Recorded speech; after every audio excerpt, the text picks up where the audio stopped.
He landed his first Oscar nomination at just 19 for Arnie in What's Eating Gilbert Grape. Global fame arrived with James Cameron's Titanic. The film crossed $2 billion and ignited full-blown Leo mania. He made his feature debut in Critters 3, 1991, a low-budget horror released straight to video. Despite the Titanic phenomenon, he wasn't even nominated for an acting Oscar for that role.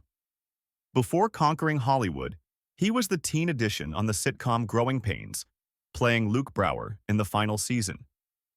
His early hustle included commercials and short TV spots, even a brief stint on Romper Room, as he tells it, from which he was reportedly removed for being too disruptive.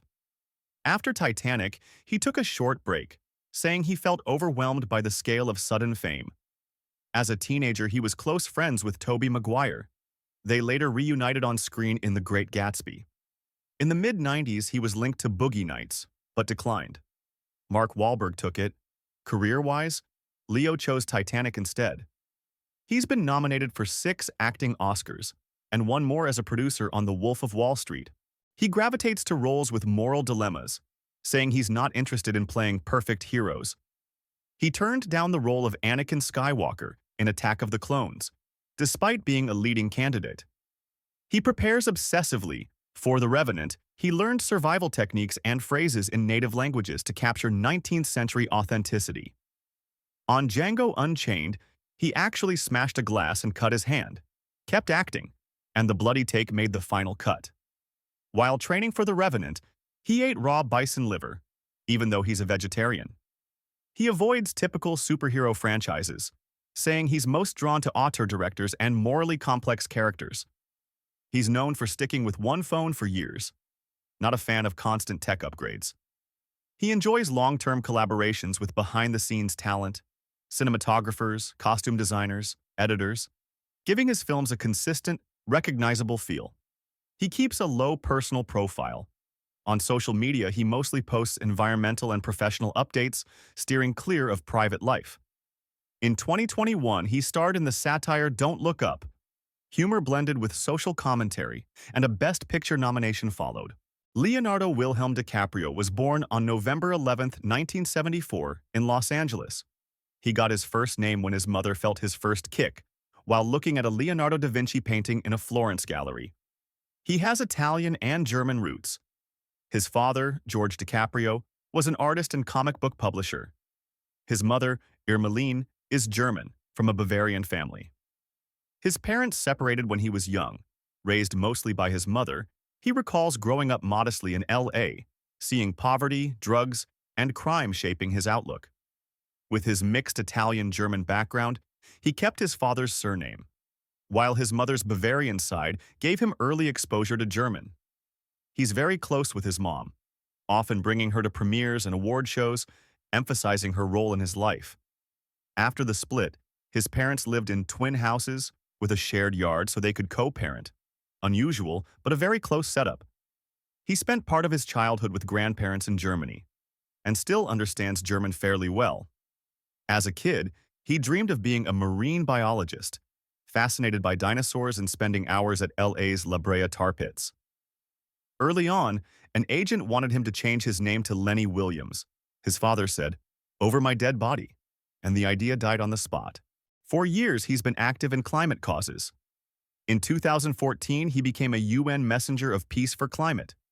His foundation, founded in 1998, has funded over $100 million in environmental projects.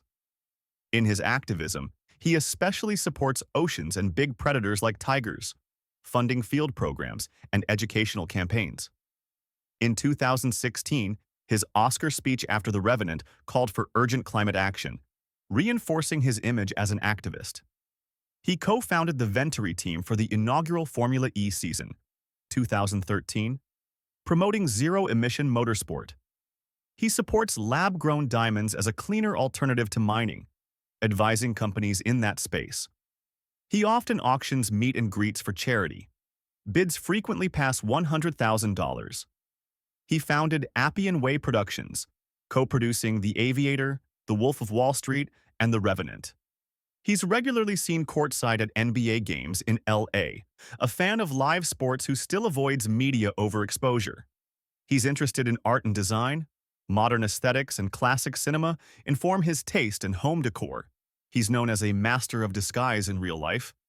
Caps and masks to dodge paparazzi. Though it doesn't always work. He once had a close encounter with a great white shark.